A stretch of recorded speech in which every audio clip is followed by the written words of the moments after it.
Hmm. Hello. Hello. Hey, how you Okay, just doing? before we start, I just want to make sure everyone can hear you. Just say a couple of words real quick. Sure. Hello. Can everybody hear me? Can everybody hear Papa Gut in stream? Just make sure that I've got this working because I didn't test it. I should have tested it, to be honest. Okay, I think hopefully it's fine on your end. I think my end is good. I don't know if Yeah, you. my end is good. Okay, Okay, yeah. everyone can hear you. Okay, so let's go through it. So what's the team? What do you mean? What's the tea? Well, basically, we had this like semi altercation online Mhm. due to me not being fully understanding of why you went ahead and created a video when you wanted me to come along and have a conversation with you. There seems to be quite a lot of miscommunication Mhm. in terms of you expecting me to reach out to you when that wasn't made clear, or that I had like a 2-day Well, stipulation to get back to you. well, there was no stipulation. So I mean, I remember I reached out to you a while ago, and on a completely unrelated matter, and you ignored it. So I just assumed you didn't want to talk, and that's not me thinking that you're being passive aggressive or anything. I just figured that. So when I asked you to come on the next time, and you're like, "Oh, I'm busy," I figured that was more of like, "Oh yeah, I don't really want to talk." So I probably should have reached out to you, but I kind of just took it. I guess I just assumed that you just weren't interested in talking. I waited a couple days, and then I just like posted the video about the situation, and that's pretty much it. Right, okay. So when you messaged me on the 11th of March, I simply didn't see it. Okay. I have like a lot of DMs that come my way, and it's not me just sitting there saying like, I'm just so fucking popular or whatever. But it's like literally a case of I just don't check them at all. So it's not Okay. a case of me being dismissive towards you or like not being able to speak to you, like, or not wanting to speak to you. It's a case of me just not seeing it. I had no idea that there was any kind of discourse between us in a DM. Otherwise, I would have reached out to you in the DMs rather than doing it publicly. But Mhm. because neither of us follow each other, I just assumed that we had to just conversate online rather. Okay. Yeah, so I don't know if you want to go through like I guess the drama at this point, if you want to like rehash it, but yeah, I mean that was pretty much it. I made a video, like we're both public entities. You had made a comment or done commentary about Ethan on Twitter forum, so that's free range for me to do like a content thing on it. Yeah. Yeah, Hmm. so I didn't do it in a way to be disrespectful, but that's just kind of our lives to an extent now. Yeah, no, and I Um, want to say like just to just to qualify as well, I don't expect you to ever like have to come to me first before making a video or anything like that. If you feel some kind of way and want to make a video, go ahead and make it. I just think under these circumstances, because you asked me to come on first, mhm, it was just kind of like, whoa, I didn't know. First of all, I didn't even know the video was specifically about me and the things it was that I was saying. I mhm. just thought it was about the Will Smith situation. You wanted me to come on as like some kind of panelist and talk about, the nuances of the situation, black hair care, that kind of thing. That's what I thought that you wanted from Well, that's me. what I'd like to talk about if you're down for having a conversation about that here, because I guess I don't truly understand and I'm not saying that you're doing it, but there tends to be a justification for what Will Smith did, and even saying that like he was okay for doing it. Like I'm not saying that you're saying that, but there's just a general race conversation, and so I'm assuming that at the very least you can bring that part, even if you don't. I don't know if you Okay, agree yeah, no, or no not. problem. So what I want to do just to like wrap this up in a little bow is that it was just a Sure. simple miscommunication. We're cool, everything's Gucci. Are you okay with that now? Yeah, of course. Okay, awesome. Because I didn't really like we didn't have any beef. And that's why I Yeah, was yeah, just kind of sure, like, yeah. why is this a thing? Because it shouldn't be a I thing. will. I just want to say one thing. Like the reason that I guess I got riled up was I think mostly, and again, like it was a miscommunication, but this is just the way I interpreted it. Is like you had mentioned that something to along the lines of like I didn't want to have like a black woman come on the stream, No, and so it wasn't a case of me saying, because you said that I subtextually said that in your video, and I didn't yeah, say that's that. how I What, interpreted the like that. yeah, Yeah, sure. but that was like an interpretation, because what I actually said was instead of like having a black woman come on to discuss the nuances of a situation that you Mhm, admitted to, like within like the first 30 minutes of the video, that you mhm. had no understanding of, like you just completely dismissed it and then went ahead and misrepresented what I said. So Okay. just to reiterate again, with when it comes to the Ethan Klein situation, I don't think Ethan Klein's racist. Mhm, I don't believe that he's a racist individual. I think he's had racist past. I think he said some racist shit. But I don't believe he's a racist individual. What I thought of that situation, it was more misogyny because mhm. he placed a lot of blame on Jada where I don't think it was necessarily warranted. Okay. And a lot of people don't know about the history between, Do you? Sorry, go ahead. hmm? Sorry, I know I didn't mean to cut you off. Go ahead. Go ahead. Finish. Finish. Finish. A lot of people don't know the history between Will Smith and Jada Pinkett Smith, so I'm happy to go into that as well this evening. Yeah, what is it that he said? I don't remember specifically. Like, I don't have a great like. So basically, I think Ethan was alluding to the fact that like Jada was this master manipulator who was like trying to, and I'm obviously paraphrasing right now, but he was like trying to, she was like trying to go out of her way to emasculate him. So he decided to hit Chris in order to, get his masculinity back so he could feel like a man all this kind of stuff. I don't know if I've heard people say that. I'm not sure if I've heard Ethan say the masculinity part. I think he's criticized he Jada. Definitely did. He definitely did. When he was speaking to one of his viewers who came on, I think it was a final viewer. I didn't watch that. Okay, I didn't watch that. Okay. He said that he felt like he was like being emasculated, and that's why he went along and did it. And like the viewer kind of agreed with his viewpoint on that, and I was like, that's really misogynistic in my opinion. Do you think that that's what happened? Because I would imagine, like, let's say that was the scenario where he felt emasculated by Jada Pinkett Smith. Do you think that that would be misogynistic from the viewer interpretation, or misogynistic from like Will's interpretation, like some kind of like internalized misogyny? I think it's misogynistic from the viewer's interpretation, and the reason that I say that is purely because people seem to be unaware of the long history of consensual non-monogamy between Jada Pinkett Smith and Will Smith. Their relationship doesn't function within the parameters of a normal monogamous heteronormative relationship. And where does it start though? Okay, so I'm just going to bring some stuff on the screen real quick. Let me sure. Because my understanding is it kind of starts at this I don't know if it's actively cheating or some cheating-esque or emotional cheating situation with what is his name, August, the friend of Jaden. The August Osselina. So what I've got on the screen right now is from a blog called The Tea Maker. This went viral back in 2017, that Will Smith was cheating with a model, and they were seen at the same place in Egypt doing the same photos, and they were seen in exactly the same places and all that kind of stuff. And people kind of just deducted that he was with this Dominican young lady. Okay. Now, this is obviously prior to the August Osselina thing, prior to, the red table talk and all this kind of stuff. They always had a consensual non-monogamous relationship. Okay.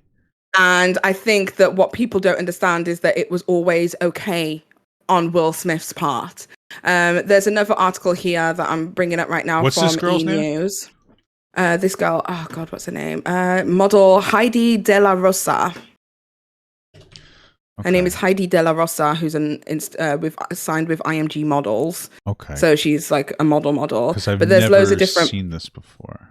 There's loads of different pictures of them pictured in the same places. And, it looks as if they were there together, taking pictures together. But it seems as if they had some sort of consensual, non-monogamous relationship. And this has been something that's been going on for years, The next one is from Elle magazine, where basically they said... the summary of the whole Jada Pinkett Smith and Will Smith marriage drama. This was on the 6th of the 4th, 2022. Really quick, when I'm looking through this article that you showed, it says that the model was signed. She said to be on a couples trip in North Africa with her bestie supermodel, like a person like Chanel Iman. So it seems like they're alluding to them dating. That's what the article says here. Like, what, this one here? Yeah. This one. I found this one. This one that I'm looking at right now. Yeah. If you scroll down just a little bit, and then if you read that paragraph there, that's what that had said there. The rumor of the 4 jet setting was spotted on Twitter when somebody pointed out how. Sorry, I think up a little more. Sorry, like I'm looking at your screen, but it's like delayed. It's like right under her picture. The Dominican Puerto Rican model signed with IMG Models was said to be on a couple's trip in North Africa with their bestie supermodel Chanel Iman. Chanel's NY Giants. Okay, so she has a boyfriend who is a wide receiver called Sterling Shepard, and she was on a couple's holiday, meaning that the other couple would have been herself and Will Smith. Hold on. So it's like 2 couples going together, not that she was in a couple with Chanel Iman. So she's on a couple's trip in North Africa. So that's what she told the world, that she was on a couple's trip. So she's with that guy, and then she was. So the couple's trip was supposed to be between this Heidi De La Rosa and Will Smith, and Chanel Iman, who was supposed to be with this New York Giants guy, Sterling Shepard. So it's supposed to be like a duo couple's trip that they all went together on, and that's what they're saying. Not that they're with each other. But this has been like a consensual non-monogamous relationship for like Sure. a Well, long because time. this seems to be the only article that supports this, and I'm looking at the picture, and she posted this picture on the 23rd of March, and This, he posted to it be on the fair, 6th this of March. whilst I will say that this is a tea website, like a blog or whatever, it was also all over YouTube at the time because I remember when it happened, I was like, oh, so they're just like non-monogamous, they just do what they want. Okay, whatever, cool. Well, sure. I think this might not be the greatest like authority piece for this. It seems very speculative. Yeah, no, 100%. So that's why I went on with Elle magazine. Basically, they said that their marriage is a non-monogamous marriage. Well, sure, but in what context? I mean, was non-monogamous because it really, from my understanding, is this whole thing started with Jada in August, and that's when it became non-monogamous. This article that you linked doesn't seem to have any. Like, okay, so let's go over to the credibility. page. Let's go over to the page 6 one, where August Arcelina basically said that Will claims that he okayed everything. Sure, but that's not the same thing as saying that he started the non-monogamous like relationship, right? I'm not saying that Will Smith started it, but they were in a consensually non-monogamous relationship. I believe that they were, and that's a conversation. But you had mentioned that this thing predated the August scenario, saying that like Will Smith cheated first, so he was the one who started it. I don't think it's cheating if it's non-monogamous. So that's the point, is that so many people view this whole situation as being cheating when it's two consensually non-monogamous people in a non-monogamous relationship. But I don't think that they were non-monogamous at the time. I don't think that they were in like an open relationship. The article you linked just seems to be like a tea website that but also on the Red Table. But nobody... Yeah, but on the Red Table Talk, when they were talking about it, they were also talking about them being in a non-monogamous relationship. In this page 6 article also, he basically said that Will Smith okayed it and was okay with it because he spoke with Will Smith about their transition from being in a conventional marriage to a partnership. Okay. So this was already something that was discussed. What is that article called? What is it? Page 6, you said? Page 6. He also did an interview with Angela Yee, who is from the Heart 918 or whatever.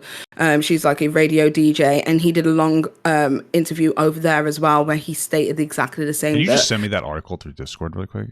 Yeah. Oh God, it's on 2 completely different computers. Hold up. Oh. I've got 2 computers and my husband's not here, so I'm doing my best. Give me a second. No problem. Okay. Can I send you on Twitter? Because it'll just be easier. Yeah, that's fine. That works for me.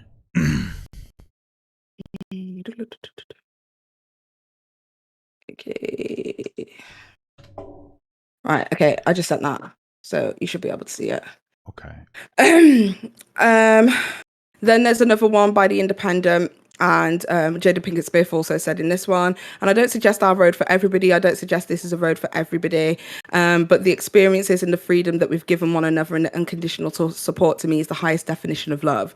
So they've been going with this consensual non-monogamy thing for a long time. Sure. So, right. Well, okay. So when that Red Table Talk, and I don't know if you've seen the video where she's kind of harassing. Hold on, my son's crying. Bear with me. No problem. Just let me know when you're ready to talk again.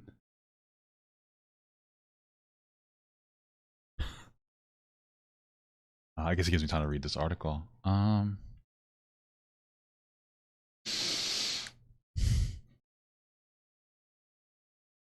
Saying, totally give myself the.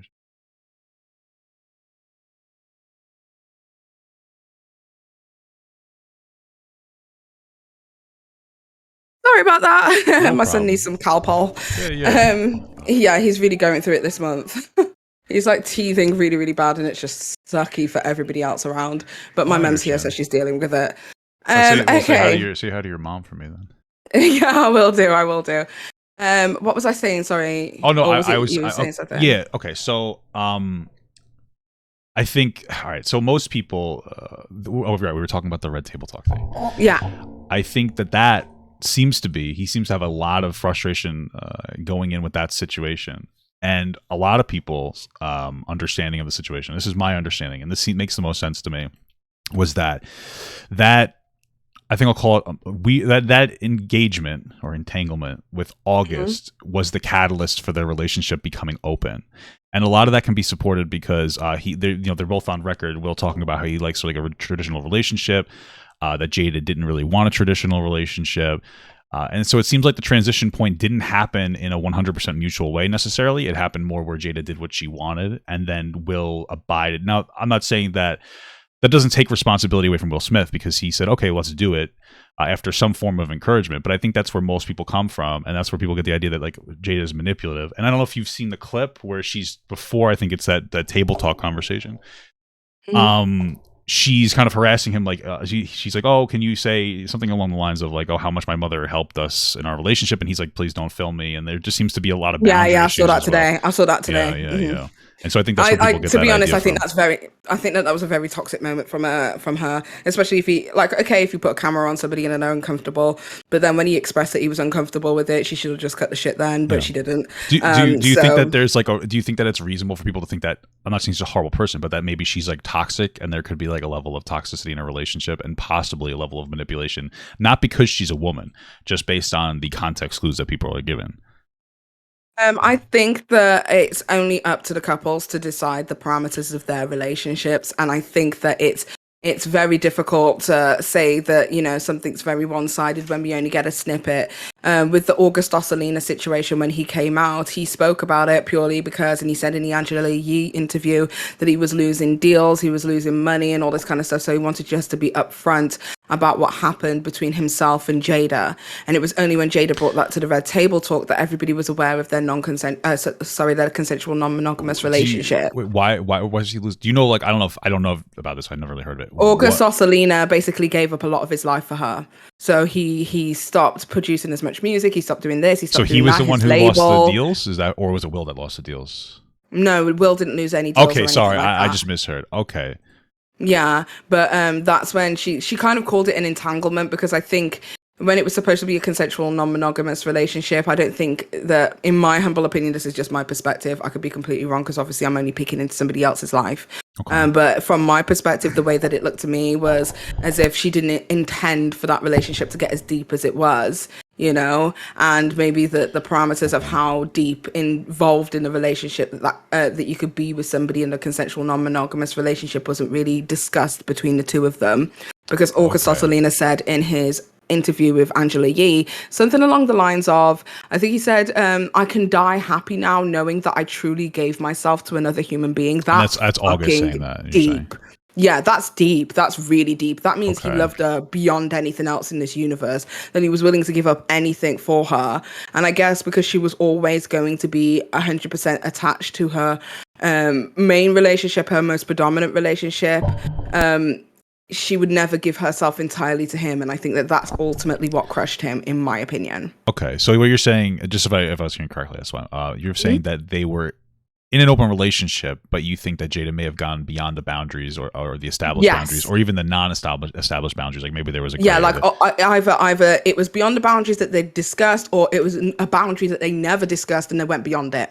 I mean, I guess it's possible, because it seems like, I don't know if you saw like that thing where Jada never really wanted to marry, not necessarily marry Will Smith, but she never wanted to marry in general. Yeah, because Will got a lot of shit because she decided to call herself Pickett Smith. Interesting. He got a lot of shit back in the 90s when they married and stuff. Okay. But I think in her head, she just never really wanted a proper marriage. She never wanted that marriage structure, but she knew that he was her human, if that makes any sense. No, it makes sense, because like the way people are pushing it is like that Jada never wanted to get married to Will Smith, and then I watched it and I was like, it looks more like she just didn't want to get married in general. And then I remember another article where she talks about she loved Tupac and she'll never love anybody else. And then watching that, it sounds like their love, I don't know if it was sexual, but she mentioned that he was like a really good friend and like a father figure. And so like, it's small things, but there seems to be a difference between the way that people are telling the story versus the way that the story may actually be. And so like, I'm not fully sold, but okay, I see where you're coming from now. Yeah, so that's kind of where I'm coming from in terms of why I felt like, because another thing is that Jada Pinkett Smith A lot of people may not be aware of it. I think Diva spoke about it in chat earlier today, that like she was one of the highest paid black actresses like of all time in the 90s. She was Okay. in a lot of big movies. You couldn't mention Angela Bassett without saying Jada's name. You couldn't mention Halle Berry without mentioning Jada's name. You couldn't mention Vivica Fox without mentioning Jada's name. Like she was huge within black movies, Okay. and she gave it all up for Will.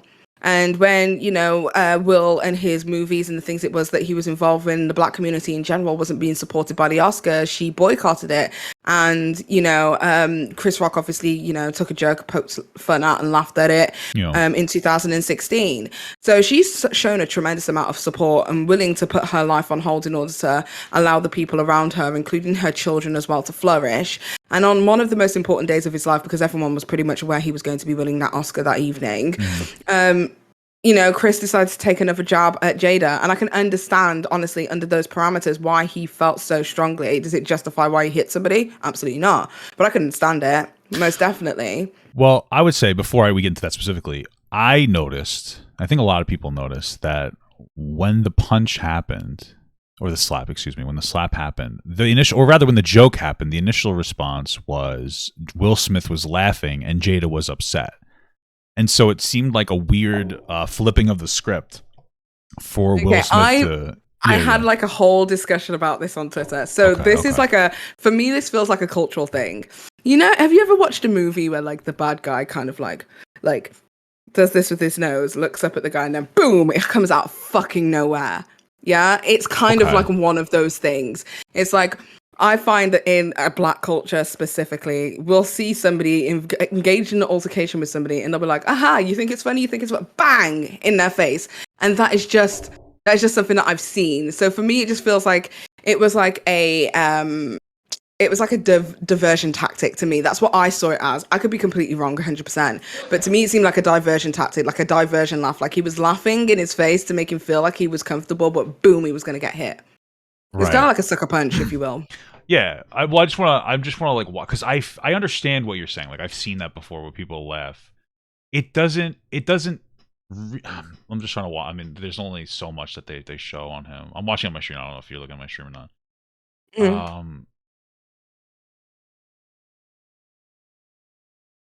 I'm just trying to see because like I obviously don't see like a prompt from Jada or anything, but that's just my perspective though. Yeah, I could literally be 100% wrong there, but that's the way that I read it. I was like, because the moment he started laughing and going like that, I was like, oh shit. Like that was the first thing that I thought immediately was, oh shit. I didn't think, oh, he's finding it funny. I thought, oh shit. Because that was my immediate like visceral response to that. In my head, that was a diversion laugh, but it read differently to loads of different people. He could have 100% have laughed, looked over at Jada and thought, fuck, she's upset, better do something about this. I can't say that, and I can't speak for these people, but for me personally, the moment he started laughing, I was like, oh, this is uncomfortable, shit, something's gonna happen.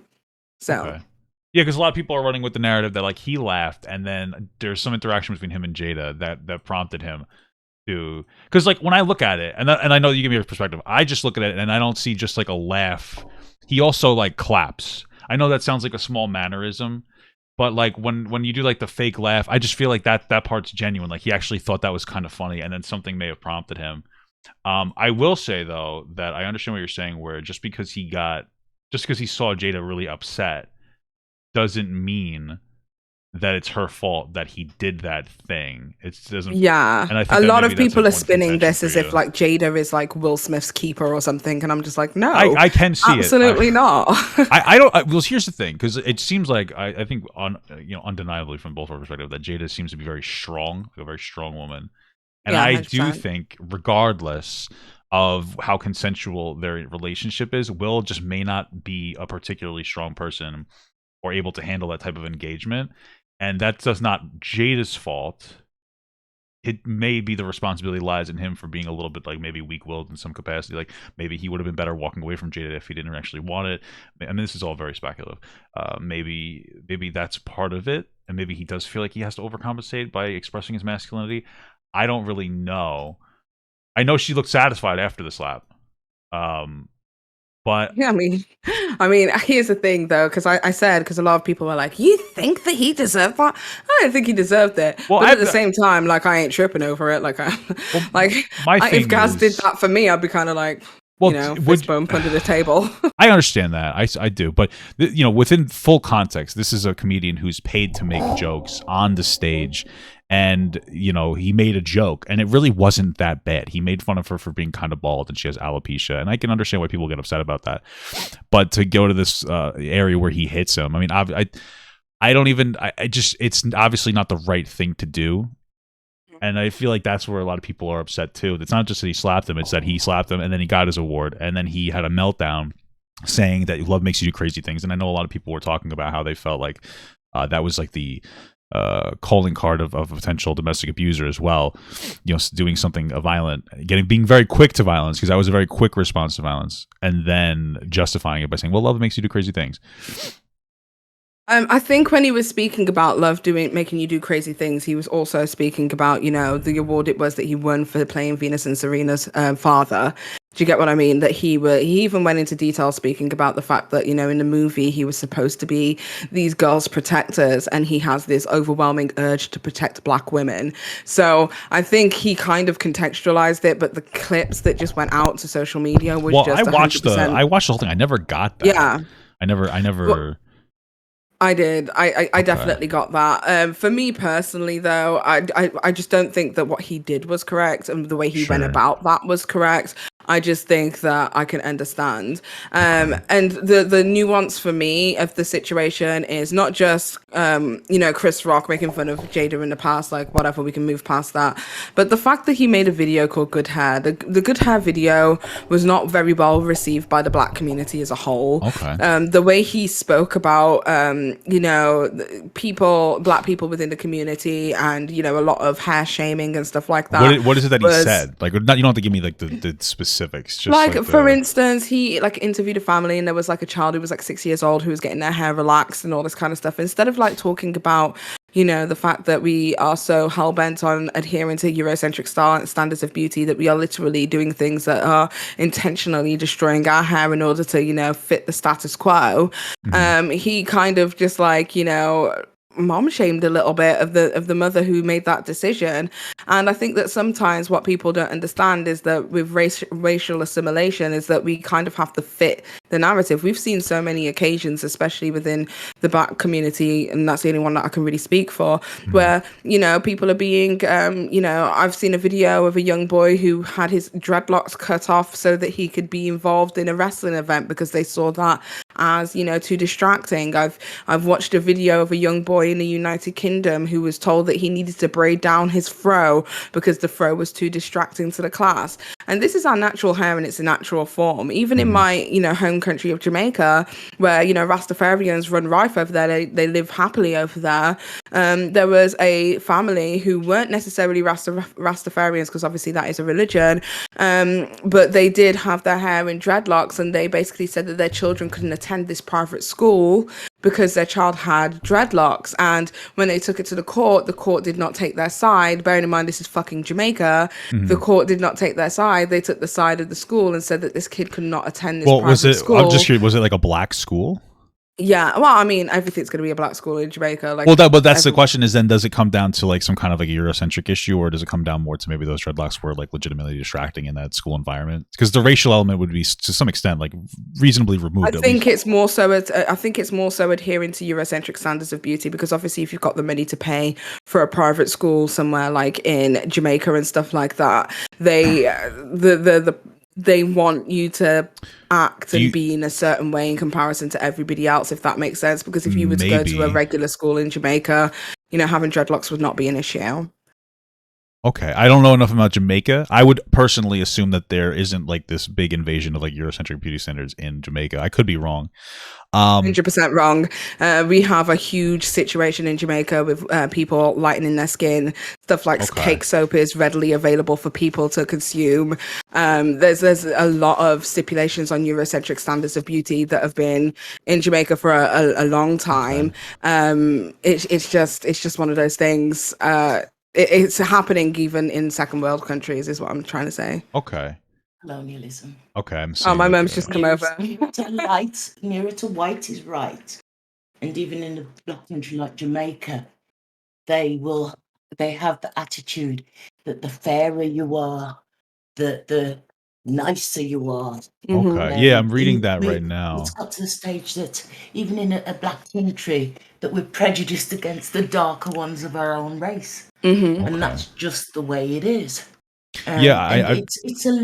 It's a residual effect of colonialism, and that's just the way it is. Okay, yeah, I know about colorism is a fairly, like, I understand colorism to an extent. I think she's passing over the microphone. Hello? Hello. How are you? Sorry, I'm fine. I like you again. I thought, no, I was saying that, no, this is not the man. And I think apologies for the man. No. And I've got my 90 bra and some tongue, but don't worry about it. I knew it was a misunderstanding between the two of you, because I watched your initial video on Paige, and no, you didn't agree with her in a lot of things, and that's fine, but you were reasonable. You looked at it from both sides. You don't have to agree with her, but I was just so used to people always assuming that everything was coming from a bad place, because it was a narrative that had been spun on the internet for such a long time, that without thinking they did it. And you were just refreshing, and I said to him, he's a good man. He's a good person. I appreciate that. I do appreciate that. I have noticed a lot of people aren't a particular fan of Paige. I personally haven't really experienced any of the things people say, and I try to live. I've done some shit that ain't cute. I ain't even gonna say. Yeah, I ain't even gonna say myself. I find you shit sometimes myself. Yeah. But good-hearted, and it used to just really frustrate me before. I shouldn't get involved, so I try not to. But here you are. But I understand how you feel. My wife feels very similarly to the way you feel about me. They know you. She gets more offended for me than I do. Actually, exactly. Yeah. I don't quite understand it, but I do understand that based on like her interaction. So I do get it somewhat. Yeah. You know what I mean? I just feel, no, she's not very liked still, a lot. But I think people are beginning to see her for who she is. Yeah. Because she's there 90% of the time. 99, unless she's on a period. Something like that. No, within reason, nobody's 100%. I ain't 100%. Do you know what I mean? But, no, I totally know what you mean. I've had my struggles as well. Yeah. Anyway, I'll pass you back. I was just it was the colonialism. It was nice talking to you. I like you again. Yes, I do. It was it was very nice talking to you. I appreciate it. Yeah, no, she's a big fan. She's a big fan. Well, that's great. I appreciate that. But the old woman needs to go. My saggy tits and go. Okay, I love you, Mom. Thanks for being here. Saggy tits running the family, guys. Hey, there's nothing wrong with that. You can see that exclusively on OnlyFans. Jesus Christ. Well, at least you got the plug in there. Yeah, well, so I'm not doing anything on there. I'm good. Okay. Yeah. So so I didn't know that about Jamaica, and I did. So colorism is a relatively new concept for me, like maybe a year. And like it's something that I'm, obviously I have like a very, United States like centric kind of a perspective. But I do want to talk to you about a couple of things you mentioned about Chris Rock. And some of those things. So we already talked about the dreadlock dress code, and like there are very Eurocentric beauty standards, so that might be that. The mom, the mom, and I haven't seen the good. I actually might watch it. It's free to watch on YouTube, so I might actually watch it. Not reaction, but I might watch it after to see the specifics and try to. The good hair documentary. Yeah. I want to try to. Free? Yeah, that's what it said. Or maybe it's because I have premium. I don't know, but I saw it. Premium as well. I didn't know it was free because I watched it at the time several years ago and had to pay for it and shit. Yeah, I'm gonna try. I'm gonna watch it, and we'll watch it. I have some questions though, like preliminary questions. I'm just gonna ask because hopefully it doesn't come off as insensitive. So the mom shaming thing. You mentioned that in order for Paige's mom was the best. Somebody said Paige's mom was the best. Okay, sorry, I'm very a little bit all over the place. Okay, you mentioned that in order when it comes to hair, I don't know the specifics, but in order to adhere to Eurocentric beauty standards, it's damaging to the hair of black women, or I guess black people in general. I think that's something that he would mention. Mm-hmm. And so he had mentioned not like you said he mom shamed. Do you think that there's some form of an argument there that like of trying not to adhere to like Eurocentric beauty standards for the sake of like the hair?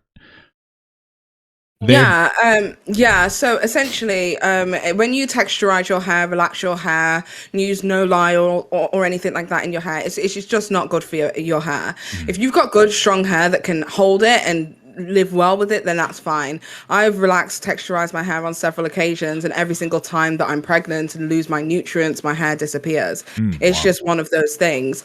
So for me personally, I don't think that texturizing your hair is necessarily the best way to go. And if you can keep it as natural as possible, then great. But I also wouldn't shame somebody for making that decision. Sometimes in life, especially when it comes to assimilating various different cultures and stuff, we just have to try and get on. And sometimes we make decisions based on the fact that we just need to try and live within the standard that's in the world. For instance, my mother has already always had this conversation with me in the past that she named both myself and my brother Paige and Richard because she didn't want us to have quote unquote black names. And the reason for that being wasn't because she was like, not proud of her black heritage, but she didn't want to deny us the opportunity to be able to get a good job, for our name to read good on paper and all this kind of stuff, for us to be able to have the opportunity, because there is going to be a distinct difference between, say, my name, Paige Christie, and somebody else who has the name like, I don't know, Shaniqua Brown or something, like a quintessentially fucking black name. Right, yeah. And our opportunities would be completely different. And that's because my mum had to assimilate the world around her, and she wanted to make sure that we had the best opportunities that we could possibly have. And that's sad that we have to do that. But I don't think we should shame my mother as a parent for making that decision. I don't think we should shame the mothers who, decide to texturize their children's hair, regardless of how bad that is for their hair, at such a young age. Because they have to make decisions to get on in this universe, Okay, yeah. So that makes sense to me, because I understand. I've said before that I don't think like children should be activists. So it sounds like where you're coming from is like, this is the way it is, and like, using your child as an activist can be a very toxic experience for them to go through. Do you think that because the name thing seems like a very active understanding of the way to navigate through different forms of like systemic oppression or racism. Do you think that the hair in every case, and I'm just asking you very genuinely, do you think it's an active sense of like, we want to fit in to look white, sorry if my language is insensitive. No, it's fine. Or do you think that it's more of like an ingrained thing where it's like, we just think this is attractive due to historically, maybe not even intentionally or understanding that there is a heavy, I can't think of the word. The heavy influence from Eurocentric beauty standards. Like, do you think that people are actively in the black community, from your experience, changing their hair in that way because they are fully aware of it, or is it more of like a passive thing? I think now it's very much changed, because it's not just black people who are wearing wigs. Everyone's fucking wearing wigs nowadays. It's not black people who are wearing braids. Everyone's wearing braids nowadays. Whether people want to say it's racially appropriating or whatever is neither here nor there to me. As far as I'm concerned, this is just my personal take on stuff like that. Is if it's not for your hair, I'm more so concerned about your edges and you losing hair due to having a style that just simply isn't for you. Okay. I'm not necessarily fussed about you having dreads or you having braids. I'm just more so if it's like, if you've got, big bushy afro style hair and you need a protective style but you're white, I'm not going to sit there and trip over that. But if you don't have that kind of hair texture and you're wearing these protective styles that are ultimately going to be harmful to your hair, it's like, why are you doing it? You're doing it for a fashion rather than something that actually you need. Protective styles were created so that we could protect our hair from the sun, because we are prone to breakages as black people. Our hair, the reason nappy is like obviously a way to describe black hair and people see it as a derogatory term, but the word nap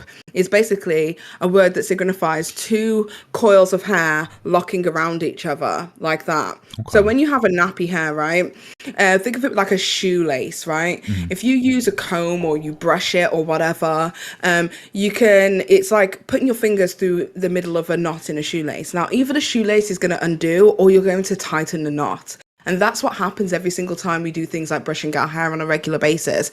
And that's what causes the breakages in Black people's hair, because we're doing these things to ourselves. Now, of course, we can do these things safely, but do you know what we don't have an issue with? Is like, I've taken the option now to go completely dreadlocked. I've got dreadlocks now. That's it. That's the rest of my life. I don't want to do anything else anymore. Okay. So I've made that proactive choice because I don't want to have to keep on damaging my hair to keep up with certain standards.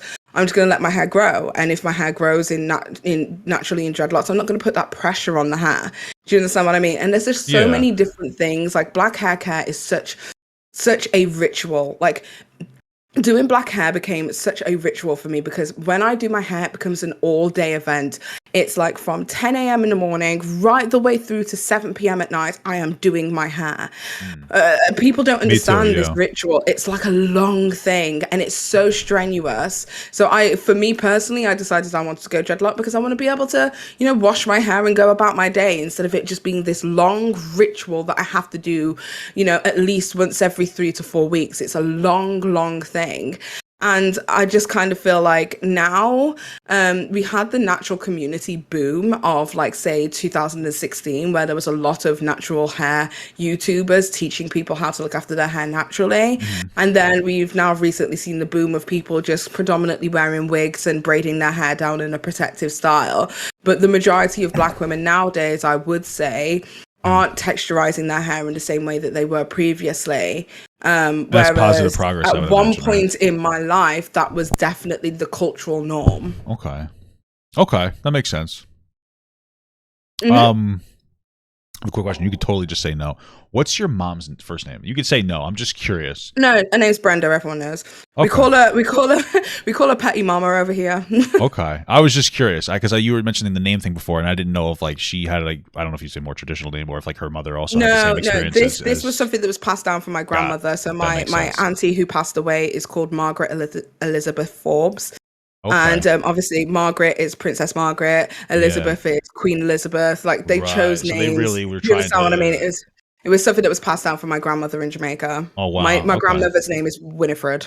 Okay. So they were really trying to... Okay. I mean, that makes sense. Like you were saying before, that even in Jamaica, there's a lot of colorism and, I guess, internalized racism, you'd say, as well.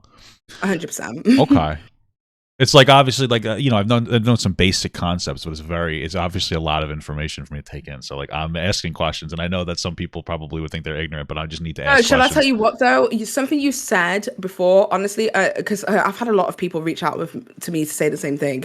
You said something, I don't know if it was like in a stream or in a video or something like that. You said something along the lines of when people were calling out Ethan Klein for saying that he had, like, he has some racist thoughts and all this kind of stuff, and you said that it's important that people acknowledge their racial biases. Subconscious biases. Yeah. Like, I don't understand why that's a thing, because that doesn't mean inherently that he's a racist individual. That means that he's very aware of how, socially that he has been bred to feel and think about certain situations. And I feel like that's not just with Ethan, that's with everybody. Yeah. There are times where, as individuals, we catch ourselves thinking, even if we don't say it, everybody has intrusive catch ourselves thoughts and say, nah, man, that was fucked up. I shouldn't have thought that. Do you get what I mean? Like, no, yeah. I remember we all have very intrusive thoughts, and I was weird because, like, Ethan got, like, Keemstar was all over it. He was like, "Oh, you're admitting you're racist." He has racist thoughts, and it's like, everybody fucking does. Yeah, everybody. It doesn't matter who you are. Everybody's like, and not just racist. Everybody's like bigoted thoughts, and some people are better than others. It's something that you have to socialize out of people, and the only way to really do that is to acknowledge it, and then And then, like, they'll come to a point where you may not have to socialize because people passively, pass down racism too. They don't even realize it. It's not even like an active thing. Sometimes it can be. I mean, but sometimes it's cultural ignorance as well, because obviously the way that I've grown up, I've predominantly grown up in white areas as well. So the way that I've grown up, literally everyone has been white, and there are a lot of people who just simply don't know about cultures like mine.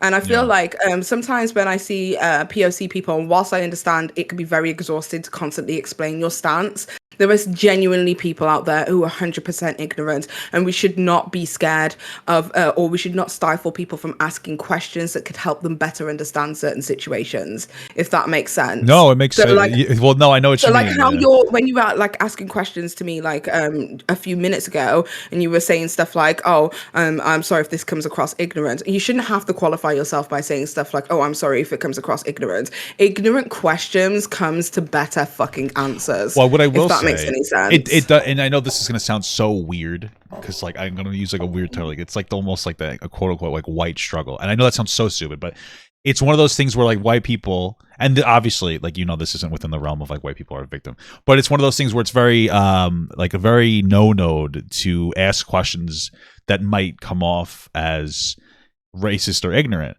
But of course that narrative ends up having people not ask questions that need to be asked. We frequently see, especially on social media and online and stuff, people saying, well, this is not, this is not my argument, this is not for me, and all this kind of stuff. Even if you can't give an answer to something, you are still included in the conversation. Racial discussion involves everybody. And when you're speaking about like the white struggle and stuff, we've had this conversation over here on my stream a few times before, but I kind of feel like I've said this several times that white people are at a disadvantage, and people don't like it when I say this. But I kind of feel like when you are bred into a world where the social norm is that you have an inherent privilege that you did not ask for, and then you have to unlearn that fucking privilege and use it for the greater good, a literal thing that you did not ask to have. Do you get what I mean? Yeah, like, well, I would frame it massive fucking learning curve. I would frame it a like little it's differently difficult for people. I would frame it almost a little differently, because you're saying that like we're taught that we have this advantage. I don't even think that it's necessarily that we're taught. I don't think you're taught. No, I think that it's just like I don't know, the way that I like to look at it is like we white people tend to, and like I've for the most part, get put into the world, and it's not even that they're advantaged, it's that they're just not disadvantaged. And so like you think that every interaction, like I don't think I've ever been in a situation, I definitely haven't, or even if, whether I notice it or not, where like I've been looked down on for like the color of my skin or just like a certain thing, because like I can imagine it's not even a skin color thing all the time. Like maybe it's just like, oh, your hair looks weird kind of. I've never had that your hair looks weird thing, or anything that somebody else may have experienced, like somebody like a BIPOC person. And so like you don't really understand, and then what ends up happening is like I treat the people the same, and then you interpret the way that I treat everybody as the way that everybody treats everybody, and everything's the same and fair. And then obviously that gets into like a whole additional thing there. And so I feel like white people just come in on default settings, and like, what I mean? It's not that, and it's something that people aren't very aware of. And I even grew up in a very mixed area. Like my school was 30% white, 30% black, like 40% Hispanic. And so like still, even in a group where like I was a minority, I never felt treated like a minority. So yeah, I think it's been, I mean, this is socialism. This is exactly how the world has been around us. Do you get what I mean? So it is what it is. But I definitely think that the huge learning curve that every white individual has to go through to unlearn certain levels of privilege, or at least, use that privilege for the greater good, is a huge responsibility that I think that a lot of people don't necessarily want, hence why it's difficult for them to come to terms with it sometimes. Well, I think I don't know, there's like a whole other thing. Did you watch Jon Stewart's conversation about black issues that he did somewhat recently? I don't know who Jon Stewart is. Okay, I'm going to send to you. You don't have to watch it, but it was Jon Stewart. I think you might know who he is. Jon Stewart, he used to do The Daily Show. Like very accomplished guy. He did. I'm going to send you two because I think that they're both of them are. You are doing it on Twitter, right? Yeah. Oh, yeah. I was going to do it on Discord, so it's a good thing you said that. Yeah, please. He did a conversation, and people are kind of laying into him, and he talked about systemic oppression. And I love Jon Stewart, and like I think he got it like right on the money there. But then he started talking with in a conversation, and I don't know if you're going to get the same feeling when you watch it, but he had a conversation about systemic oppression, but he did it with a bunch of white people. And then it came off as very, like, I don't know if this is something you experienced, very white preachy.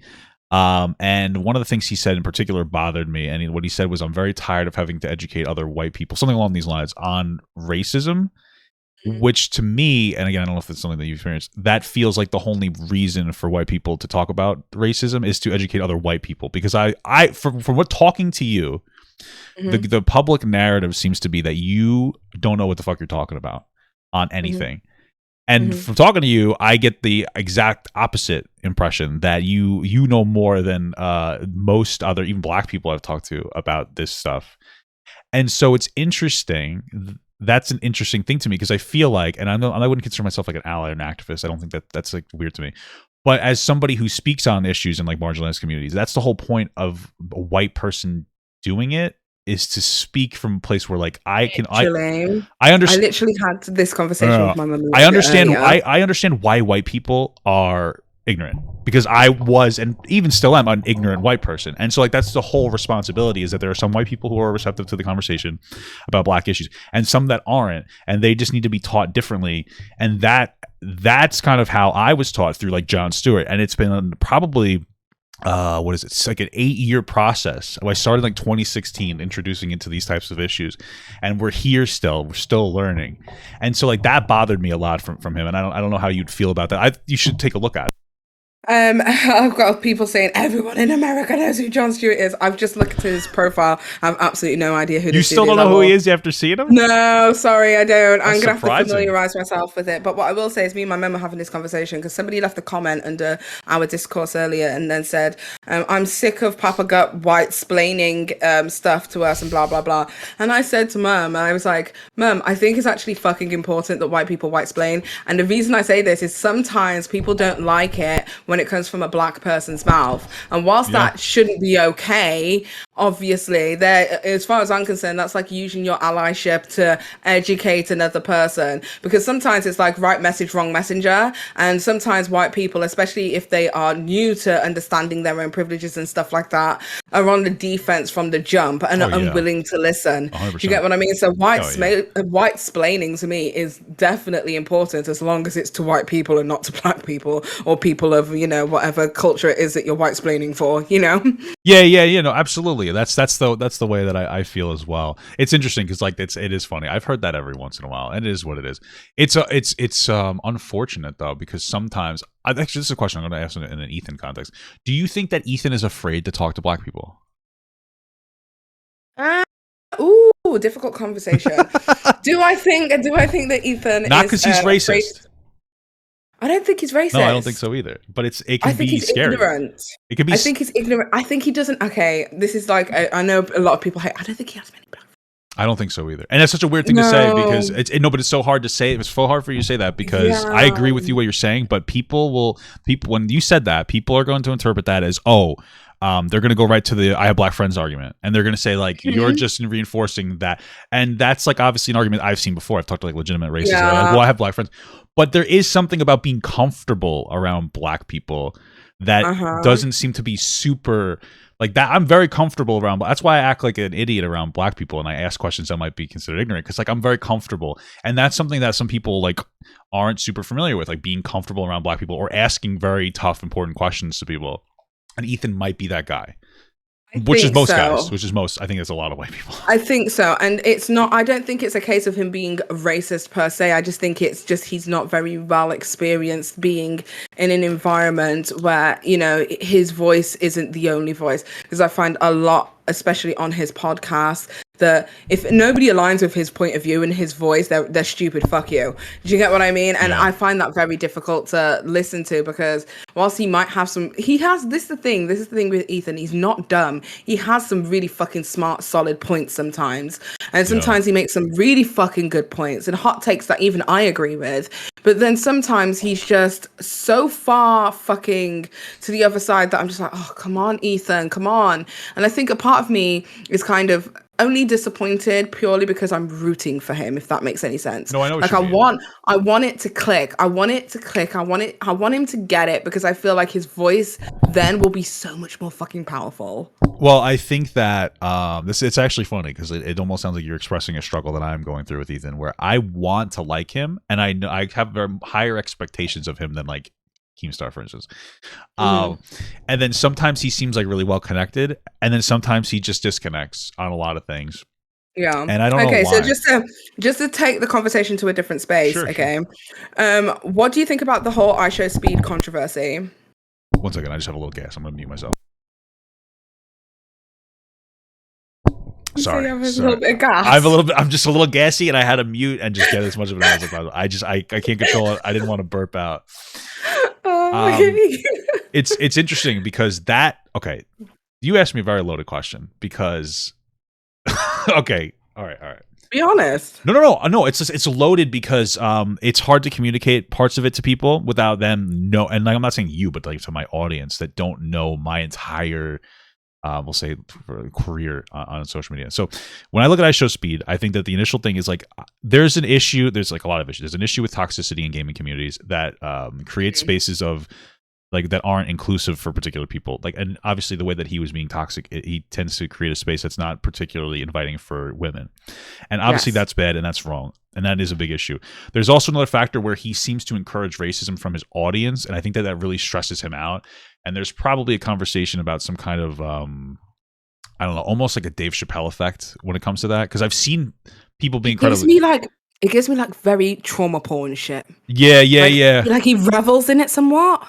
But then, so like it's like he gets positive attention and it's funny and he likes being funny, but then sometimes it's like it gets to him. It really fucks you up, and like it's like that self-deprecating humor. And then there's another factor because I think that like a call out was fine, but there's another factor, and every time I talk about this, I tell everybody they say this, like, I cannot substantiate this claim.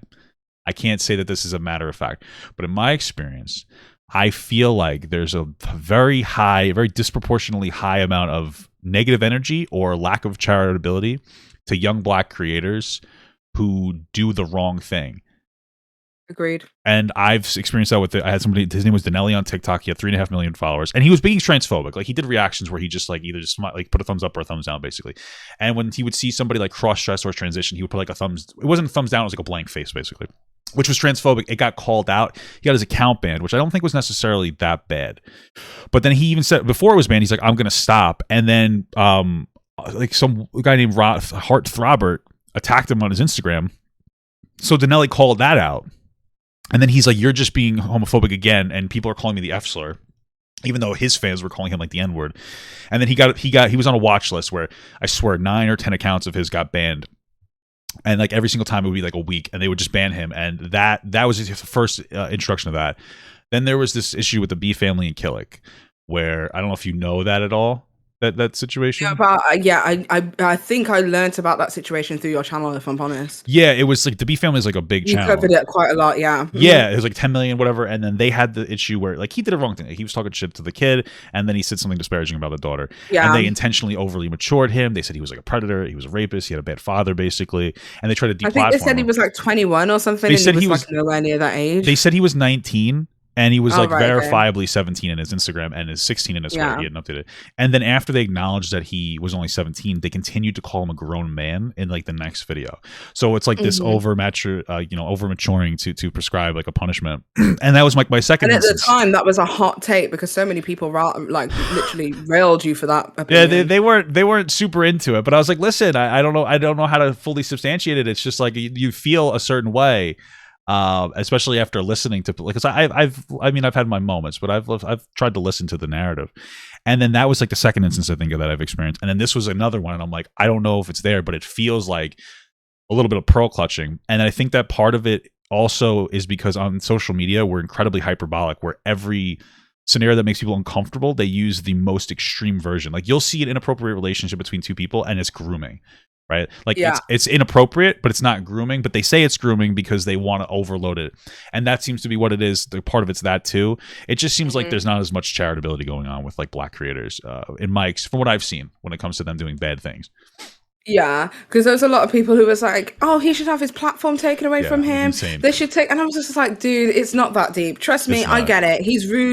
That was misogynistic as fuck." But there are literally creators who have said much worse. Do you get what I mean? If we've allowed PewDiePie to be on the platform and say the N-word twice, come on now. Let's be fair. Which is like at least apply the same energy in the reverse. It's weird though. I do have a question. How do you think? Have you seen Keemstar calling himself like a Black superstar, basically like a Black guy? Have you been? He's been so for the I show speed shit. Yeah. Have you seen? He's been kind of like jerking himself off a little bit. Okay. So I understand his take, and I actually fucking agree with him, which really fucking pisses me off because I don't like to agree with. I don't think that he. I don't think that. I personally. I'm sorry to cut you. I personally, before you tell you, I don't think that he understands that there's a race issue. I think that he's kind of virtue signaling over it, whether there is one or not. Really? I don't think that he. I think he genuinely feels that. You think because so? I think because I think he remembers. Because you got to remember, this is the guy who said the N word, right? Yeah, you got to remember that he's the guy who remembers the old culture of Call of Duty and Halo and all that kind of stuff, where people were just saying the weirdest, maddest crap to each other. Yeah. Do you get what I mean? Like, he literally became famous prior to Drama Alert for like smack talking. Like, that was his shit. That's why people came to look at Killer Keemstar. That's what they were there for. So I think he understands the culture of smack talking, and he I agree with that a little bit too far.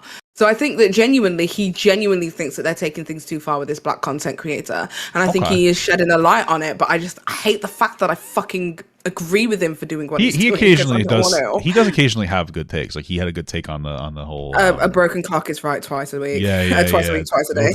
I forget what the girl's name, Sniper Wolf thing. Well, because my perspective, and I understand what you're saying, is that I think that he looks at this situation. And he looks at like an edgy gamer, not like a black person. I don't think that he looks like an edgy gamer, and he defends that because he's an edgy gamer. And then he sees people saying that there's a racial element, and then he's just kind of riding it. That's the way that I interpret it. And maybe I'm wrong. Maybe I'm wrong, or maybe I don't know, because his entire audience. Because when I was looking through the comment section of some of his tweets, his entire audience are like, "Keem, hold this L. It's not a race thing. What are you talking about?" Like.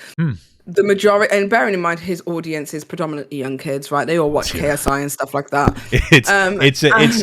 Let me tell you, it's so hard not to hate some people, because I've had videos and they're just like, when I did my I Show Speed video, even they're like, "Oh, you're wrong. Like, it's just jokes." And it's like, holy fuck, you can't win sometimes with some people. Yeah.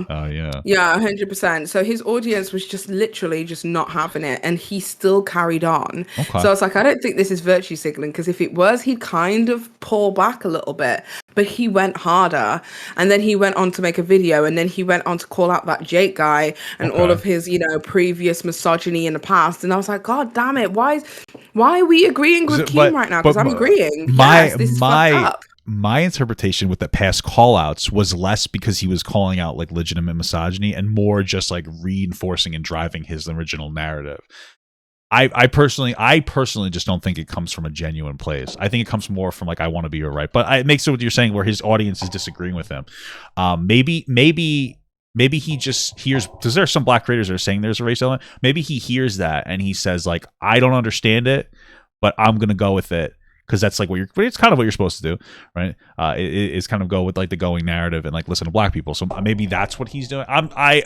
That's just my interpretation, I suppose.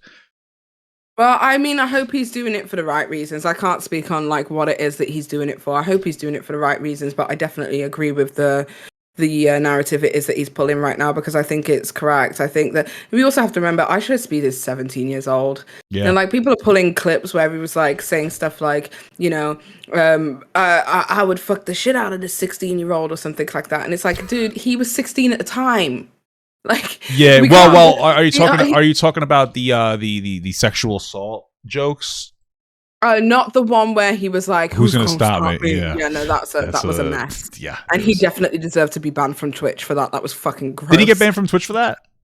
I think that's what he got banned for. I didn't even know that. I didn't even know he got banned for that. Yeah, no, because now you like literally like you're not allowed to show any I Show Speed clips or anything. Like, really? Because I watch I Show Speed on my stream. Yeah, I would probably like hide those that. videos, like hide those videos for sure, because Twitch has like got really bad about it. I think. Wow, I didn't even know he got banned from Twitch like last year. Incredible. Yeah, I think. Oh God, his old friend, what's his Aiden Ross? Yeah, he got temporarily suspended for like 3 days or something for like showing a clip of I Show Speed. Interesting. So we're not supposed to. I mean, we could talk about him, but we definitely cannot show any clips. Okay, well, because I was talking about him in my last stream. I was like, I can't even show you any clips over here because. Interesting, because I know Destiny got banned too, and I still watch Destiny. I mean, I'm at the point now where if I got banned, I don't know if I would care that much. I mean, it is like it makes me some money, but like I would probably get a lot more viewers on YouTube. But the bad part though is that I can't talk to Twitch streamers. It's like whatever, but I don't really talk to a lot of people. But okay, I should be more careful about that. Interesting.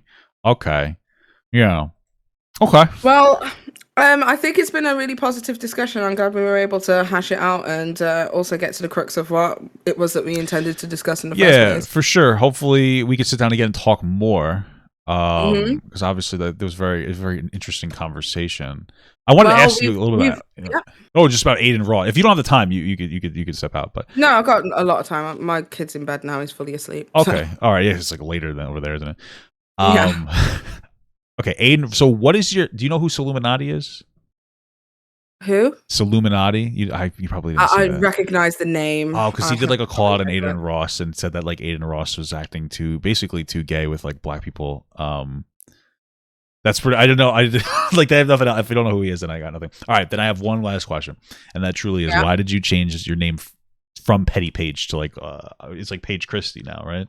Yeah, okay. So essentially just I started my channel like started making drama content when I was 23 years old. Mhm. 23, 24 years old. And If you don't mind me asking, how old are you now? I'm 30. Oh, okay. I'm 32, so okay. Yeah, so I've kind of surpassed the petty thing. The petty thing was like a cute little branding thing that I did to Mhm. set myself apart from all of the rest of the drama channels and stuff that were around at the time. And obviously I was doing tea content at the time, so it was just like, but then I've grown, I've progressed. It's not there anymore. And I simply don't see myself being Petty Page at 40 years old. Right. So I feel like now is the time to kind of transition into womanhood, if that makes any sense. I've got 2 kids. My priorities have changed. I'm not Right. producing like bi-weekly content anymore. You're getting a video once a week, if not once a fortnight. So it's just I've changed. I'm not that same person. I was That makes definitely sense. a lot more pettier than that before. Of course, I've had petty moments, and Yeah. that's never going to leave. Do you get what Yeah. I mean? No, Like, of there's course. definitely going to be situations where I can definitely handle things better, but at the same time, I feel like it's just a natural progression for me just to move on, and that's why I did it. And also like the video it is that I made it was just about me like A, atoning for some shit that I need to atone to, and B, also standing my ground on shit that I don't actually think I need to fucking apologize for. Mhm. And I feel like I said this earlier, but I think you were streaming at the time, is that like a lot of people have been asking for apologies from me for a lot of situations for a long time. Mhm. And I feel like when people pressure you into giving good apology, you never get a real one. People either give it you to save their ass, to save their career, to save their money, to save this. Yeah. And it's Yeah. never out of a true and genuine place. So I feel I think it can be. kind of proud. Well, sometimes maybe they come to a self-realization, but a lot of No. the times I It takes don't a think while that for that's the case. It takes a while for that Because sometimes, yeah. we're humans, obviously, and I feel like when people are critical of you, especially on the internet, it would be ridiculous to say that your instantaneous response wouldn't be to be, somewhat defensive because we're humans, Yeah, no, right? that make I because I've gone through like there's a whole Papaga TikTok arc. I don't know if you know about my TikTok arc. Oh Uh no, I do. yeah, and like it was less than stellar, and like I think it took me months to come to the realization. It took a friend, like I had a buddy of mine that talked like Blackbird. It took him saying like I don't think you're joking anymore. It doesn't sound like you're joking anymore for me to realize that like I was going down like a bigoted path. So like Hmm. then that took me a couple of months. So like yeah, I know what you're saying where people just instantaneously like, oh, I'm sorry. It's very rare that like you'd be able to do that. Um Like sometimes you just need to take the time to, learn something, experience something. Like I yeah. said something a few years back, was it 2 years, maybe 1 year? I don't know, can't remember. Mhm. But something like that, about a year and a half or something. I said something that a lot of people deemed as transphobic, and I didn't see it like that. And I was like, fuck you for thinking like that. That was not my Would you intention. mind if I asked you what it was? Oh God, I can't fucking remember. So I think I said something along the lines of I was speaking about a content creator who was like making horrible content about me, like Okay. actually just like not even good faith, just disparaging content about me.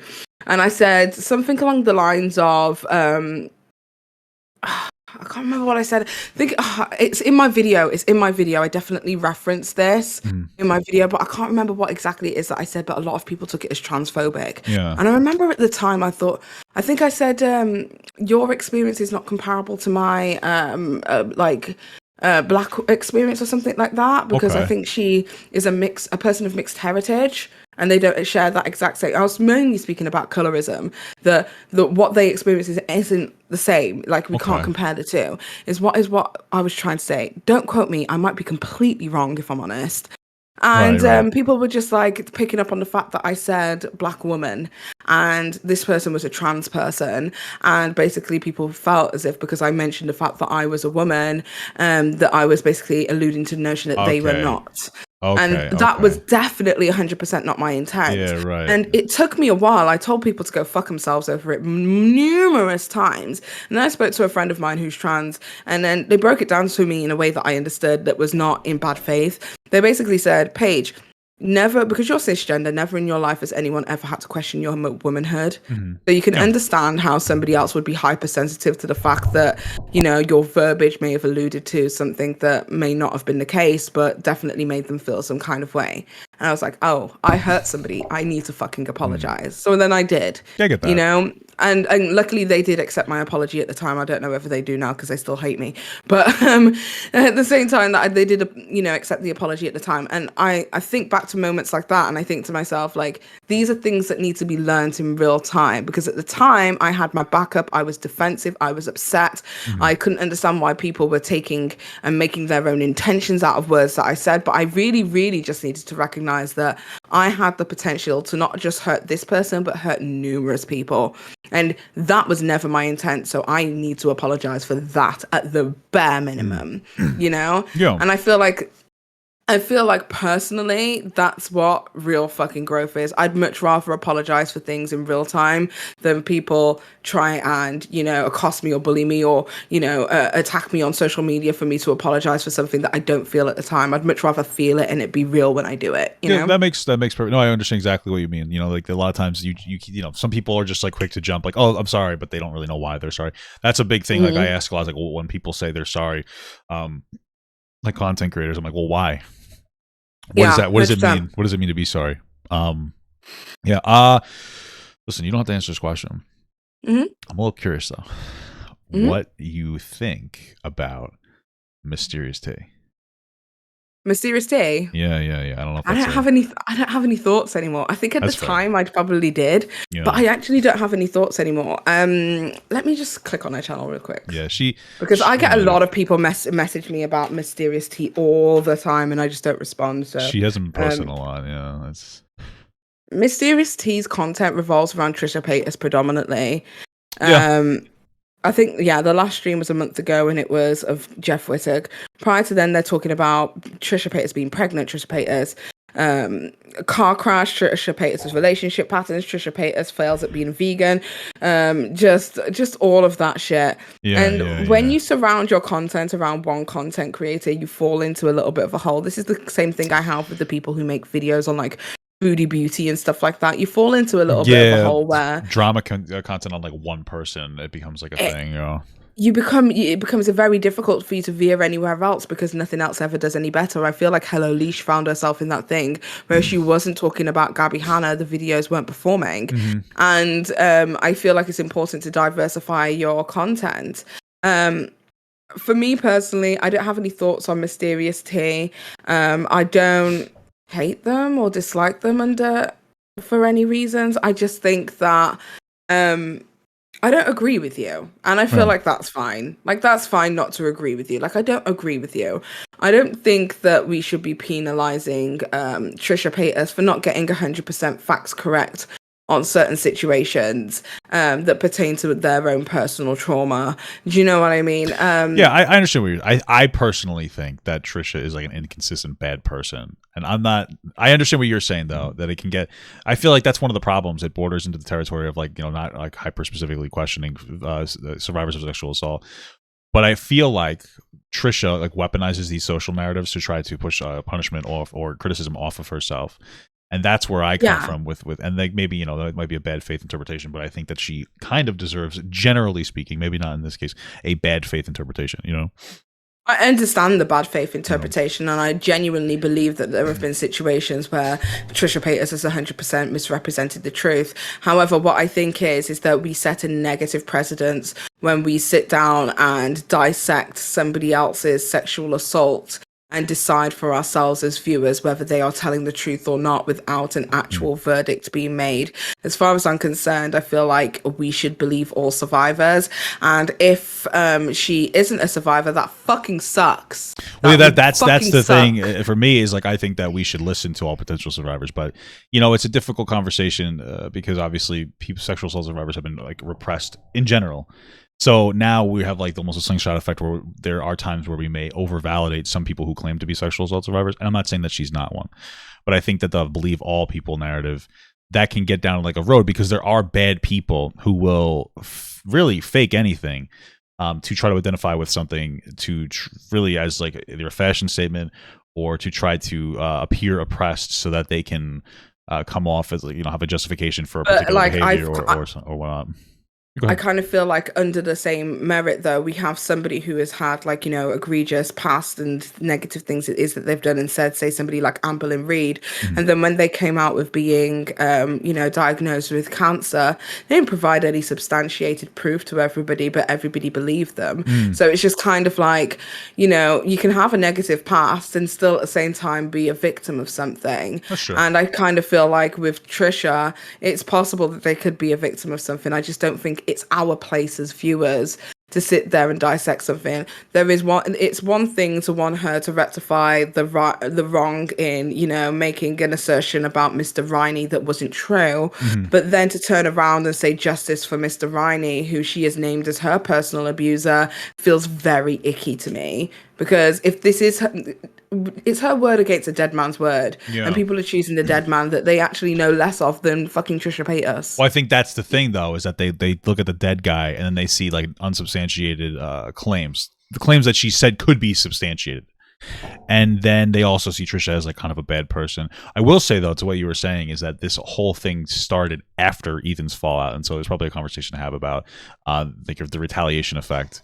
I think that Ethan and Gila Klein have been absolutely relentless when it comes to Trisha Paytas. So? I think that only recently have they stopped since Trisha has been pregnant. Prior to that, he was even doing mask off fucking streams the day before Trisha's wedding. I think that people were posting pictures of like Trisha dressed as a pig on her wedding day and stuff like that. They were really disgusting. That one was too much, but I think that he amped up the fans a lot. I think that there's a fine line between amping up your fans versus like expressing yourself on a platform. I didn't see amping up. I saw like genuine frustration because she kind of fucked him over. I feel that way. She treated like she tried to spin the narrative. She fucked him over. I think that what he said was fine. When it comes to the toxicity of the community, it can be difficult to control. I think the best argument there, though, is that he doesn't do enough probably to curb the toxicity in his community. Because I've never heard him publicly say you guys are going too far, which is something that you should be doing. Yeah, and there's other things as well, such as like when Trisha and Ethan were having a dispute between each other, and Trisha said, listen, I'm willing to drop this. I just want to let it go now because your fans are attacking me relentlessly. Can you just tell them to back off because it's getting too much? Fans were like contacting Moses's work and telling Moses that he was a rapist and stuff like that. It was getting really bad. Yeah, I remember that. I think that was in response, though. I think that she had made a different video, like kind of calling out Ethan. And then Ethan had responded, and then that happened. And obviously, they were going back and forth. But I mean, at that point, Trisha had called a truce and said that she, wouldn't be talking about it any further. And Gila Klein's response to that was essentially, it's too late now. We're going to keep talking about you. I think that's fair though, because she did kind of push them to a point where they got to a point of frustration where she's like push, and then the second that she pushes too far, she goes truce. And I think that there's something probably dishonest or disingenuous about doing that. Like it's you want to have free reign to say whatever you want. I think that she, in my humble opinion, I think that she has proven herself as not disingenuous because she's now moved on and continued that truce of not saying a single word yet. Well, I think Ethan and Gila Klein on their platform have continued to talk about them. Sure, but I will say that her motivation for not speaking, I don't think comes from a place of like virtuousness. I think it comes from a place of of like she knows she lost all her credibility and she has nothing to gain by engaging in the drama. That's what I think. I don't think that her motivation is to try to be like that could possibly be the truth, but then I think to myself, like, how far is too far? If I saw that my subscribers were going out of their way to attack somebody in this vicious way, I would definitely say, if you're doing this, I would never want you to associate that with me. What do you mean by attack? Like, do you mean people that are just calling people her were contacting people were contacting Trisha's fertility clinic and telling them that I'm sorry, I don't mean that, you know, she shouldn't be allowed to have children, and they were having to block people from the fertility clinic's page. People were going out of their way and saying that Trisha was lying about her infertility because she was prepping for IVF and managed to get pregnant. I think she might have been. I have the exact same story. Well, so for people, she was playing very heavily up that she was never going to be able to have babies, and she was saying that she was like had this horrible thing, and then, you know, it seemed like she had one IVF treatment, and then all of a sudden she was able to get pregnant. I think that it's reasonable for people to question it, especially again given her very dishonest past. Because I personally am there too. But it's a common thing though, because what happened with Trisha is she had her tubes cleaned. Sure. So she went to the clinic, had her tubes cleaned, and that made, you know, gestation able to happen for her. them. And in my humble fucking opinion, well, she does still identify with like she, her, and they, them. I actually checked literally today, just so you know. So, oh, did you? Yeah. I don't keep up. So as far as I'm concerned, I just call them they just in case. But on the flip side, I was prepping. I had really bad trouble conceiving. I had stopped ovulating for like almost a year, I think, at that point, or just over a year. And then I was being put into IVF treatment, and then I underwent weight loss surgery in order to have my daughter. Essentially, I underwent weight loss surgery so that they would approve me for IVF, because prior to going into IVF, they said that I needed to lose a substantial amount of weight. So my husband's sperm count was good, but it was just me who wasn't ovulating. So I ended up losing weight. And then the moment I started losing weight in the preparation for IVF, that's when I ended up getting pregnant. And then I ended up having my son, you know, a year and a half later. So as far as I'm concerned, like, the preparation for IVF sometimes can prompt children, and it happens a lot more than people expect. So that doesn't seem like crazy to me. That just seems like something that just happens sometimes. And, you know, I think it's a blessing for, you know, Trisha at least. Yeah. Hopefully she's not pulling a stunt. But I understand what you're saying. So, okay. My wife got home, so I'm going to go hang out there. I will say, though, one thing before we left off, and of course I'll give you your last word. I think that you've said before that you've done some shitty things, but from my experience, you seem to get quite a bad name. This conversation was definitely, like, no offense, but you're exponentially more educated than people give me credit for. Yeah. You know, you a lot of people frame you as like kind of just like another bullshit T channel. It was interesting getting your takes on things. Like, I don't know if I agree with the Trisha stuff, but I understand where you're coming from. Because like you have obviously like you have standing, you have something, you know, you're not just saying, oh, I feel. It's like, okay, I have the, you know, it's very interesting. The race stuff that we talked about was actually very incredible. I appreciate that a lot. And of course, I always love your mom. It's always a pleasure. What was her name again? She showed up. Brenda. I knew it started with a B. I'm bad with names, so it might take me a while. But I really appreciate talking to you. I thought it was fantastic. Well, I'm glad we cleared it up and it's all Gucci now. And, you know, hopefully you can see me as somebody that you can bring onto your podcast show or whatever. Yeah, it's funny you mentioned that, because I might start a legitimate podcast, like actual new podcast channel. And I was going to ask you to come on and have a conversation. We talked about so much today. I'll have to come up with new stuff to talk about. But I definitely would love to do that. So that would be fantastic. And I appreciate you hanging out. Considering now that I've opened that DM, you should go into my normal folder and not my request, so we can converse whenever. Yeah, of course. Yeah, okay. All right. I appreciate you chatting. Okay, nice one. I'll speak to you soon. Love, life, and labias, bitch. Take care. See you later. Bye. Bye. Okay, that was pretty good. That was good. The Gutcast. I'm going to call it the Papa Gut Podcast because that makes the most sense.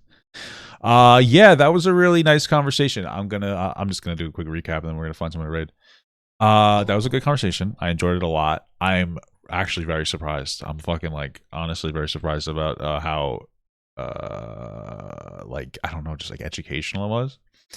A lot of people, you know, I've listened. I've seen some of the some aspects where, you know, it feels like, and I don't know if it's true or not, because again, like or like maybe she uses like her people claim that she's like, oh, I'm a black woman, and like she uses that to try to like socially shame people. After having a conversation with her though, she knows a lot more about black issues than I was like even prepared to talk about, you know, which makes sense because she's black. But you know, of course, I'm the white man, so I think I know everything. So like I'm impressed, and it makes me feel like now the reason that she hasn't gotten into these deep conversations is because it's so hard. I know that sounds so weird, but like when I go to family parties, this is gonna sound so fucking stupid. Just listen.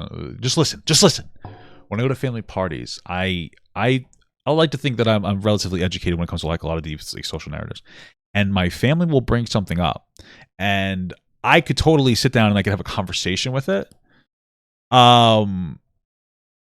But I know they can't, because they don't want to engage critically, and there'd be so much foundation to lay just to get to a point. It could be just like one offhanded comment, and I'd be like, oh, well, I disagree, and here's like 15 minutes worth of conversation. I mean, not even conversation, me explaining to you why you're wrong. That doesn't exist, and I wonder if she has that same experience with people on the internet, where she doesn't feel like she could even have the depth of conversation, because like some of the people she engages with are T channels and other commentary, like I know like Augie, and he's not a bad guy. I don't think he's a bad young man, but I don't know that he's necessarily prepped or open to a very in-depth conversation about like race and whatnot. So that was a very good conversation. I enjoyed that a lot. So yeah, that was great. That was pretty cool. That was pretty cool. I'm probably gonna tell my wife about it after we go out to eat something, because we've been eating bad a lot lately. We've been very suspicious, like characters from Among Us. Augie's debate, bro. Listen, you guys are gonna say everything you want about people. That's why I can't listen to you guys. I can't listen to you. Is she staying on? Oh no, she's leaving. Okay, I was gonna rate her. I am neutral to all people. Okay, neutral or positive. What is she talking about here? If you're Bad Bunny has rebranded to Kira something. What is she talking about? I'm just gonna rate like, her. okay, yeah. All right, guys, take really care. It's forget. fucking Paige rated me. God damn it. I was like, oh, I'm gonna rate Paige, and then I noticed that you're getting up. Thank you so much. I'm gonna rate this individual here. She's like a more of a political streamer. The opposite of that. Take care, guys. You know, have fun with the raid. Thank you so much for the raid, Paige. Petty H. I appreciate, or Paige. Yeah, mid-December. Have a good one, guys. I'll take care. Be respectful. You know the deal. Just a chatter. Thank you so much for watching, guys, and another special shout out to all my Patreon and Twitch subs. If you'd like to support this channel further than you already have by just watching the video alone, go down in the links below where you can sub on my Patreon, which will allow you to get your name on this beautiful black wall. Or you can go to the Twitch page and you can actually use a free Amazon Prime sub, if you have Amazon Prime, to subscribe. Thank you very much, guys. Take care.